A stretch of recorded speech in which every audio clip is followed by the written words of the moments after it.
Welcome to the Slop Farm. Enjoy the video. You start by confirming you have admin privileges on the page or in Business Manager. Without admin, you cannot enable dashboard features. Once confirmed, open Facebook in a desktop browser, Chrome or Edge, and sign in. Make sure two-factor authentication is active and your identity is verified. This prevents unexpected permission blocks.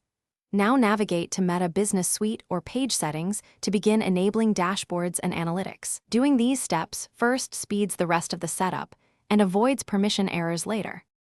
You now move into the detailed configuration. Open Meta Business Suite and go to Insights or Business Settings. Once there, connect the correct pages, add accounts, pixels, and product catalogs so the dashboard can pull data. Assign precise roles: analyst for read-only metrics, editor for content, admin for full control, because permissions determine what panels are visible. After linking assets, toggle the specific dashboard widgets you want. This step ensures data flows correctly, and that teammates see what they need without overpermission. You finish by reviewing widget layouts, date ranges, and notifications so your dashboard matches goals. Reorder or remove panels as necessary.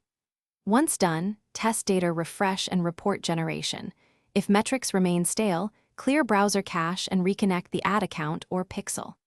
If access errors persist, reauthorize the pixel, reassign the correct role, and confirm billing status for ad accounts. One key troubleshooting tip: re-invite the admin or remove, and re-add the asset to force permissions to refresh when nothing else. Thanks for watching. Consider subscribing if we helped you today.